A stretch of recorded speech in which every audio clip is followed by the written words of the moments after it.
খেলা শেষ, অথচ সূর্য তখনও ডোবেনি। কিন্তু ভারতীয় গ্ল্যামারের সূর্য তখন পুরোপুরি আধারে মুখ লুকিয়েছে।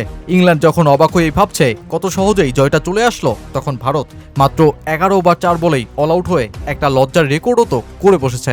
আন্তর্জাতিক টি-20তে এটাই দলটার সবচেয়ে দ্রুত অল আউট হওয়ার ঘটনা।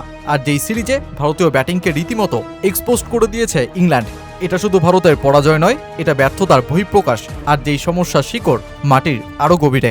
ইংল্যান্ডের পেসার জোফ্রা আর্চার ও জস টাংয়ের নিখুঁত পরিকল্পনা, নিখুঁত বাস্তবায়ন, আর যার পরিণতি ভারতের 76 রানের অল আউট কাণ্ড।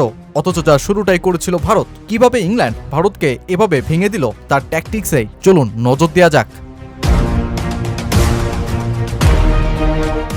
সাধারণত ক্রিকেট পিচের 6 থেকে 10 মিটার দূরত্বের অঞ্চলকে বলা হয় হার্ড লেন্থ বা ব্যাকঅফ লেন্থ এরিয়া। এটি পুরোপুরি শর্ট বল বা বাউন্সারও নয়, আবার ফুল লেন্থও নয়। এই অঞ্চল ব্যাটারদের জন্য সামলানো কঠিন, কারণ এই লেন্থ থেকে বল আচমকা অতিরিক্ত বাউন্স করে ব্যাটারের বুক ও কাঁধের উচ্চতায় উঠে আসে।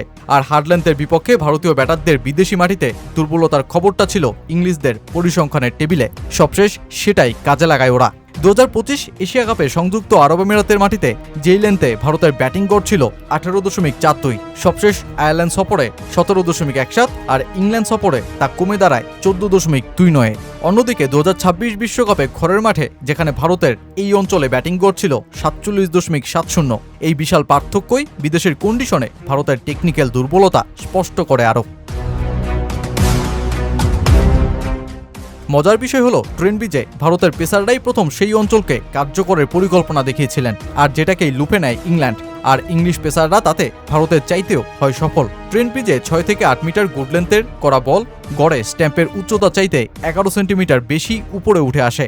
জোফ্রা আর্চার ও জস টাং ঘন্টায় 140 কিলোমিটারের বেশি গতিতে গড়ে 88% ওপর বল করেন, যেখানে এই গতিতে ভারত মাত্র 2টো বলই করতে পারে। আর যেই ম্যাচে ইংলিশ পেসারদের গড় গতি ছিল 143.82, যা কিনা নিজেদের মাটিতে দলটার দ্রুততম টি-20 বোলিং।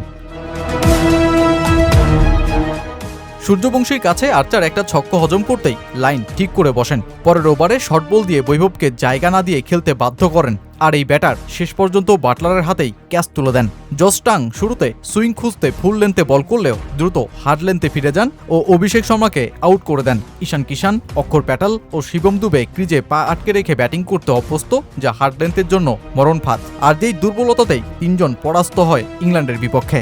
ভারতকে 76 রানে অল আউট করে দেওয়ার যেই ম্যাচে ইংল্যান্ডের লেন্থের খেলা কিভাবে ভুগিয়েছে ভারতকে, তার স্পষ্ট দৃশ্য হবে পরিসংখ্যান, যেটা বলছে ব্যাকঅফ লেন্থ অঞ্চল থেকে 20 বলে 22 রান দিয়ে 5 উইকেট তুলেছে ইংল্যান্ডের পেসাররা।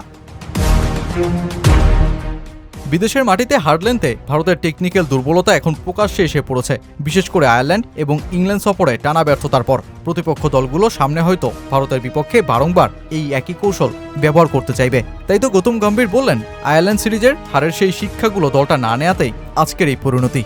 আমার মনে হয় আমরা ভালো খেলতে পারিনি। 4টি ম্যাচ হারলেই কোনো দল খারাপ হয়ে যায় না। অনেক সময় প্রতিপক্ষ ভালো খেলে, আবার অনেক সময় আপনি কন্ডিশন ঠিকভাবে বুঝতে পারেন না। ম্যাচ পড়তে পারাটাও সমান গুরুত্বপূর্ণ।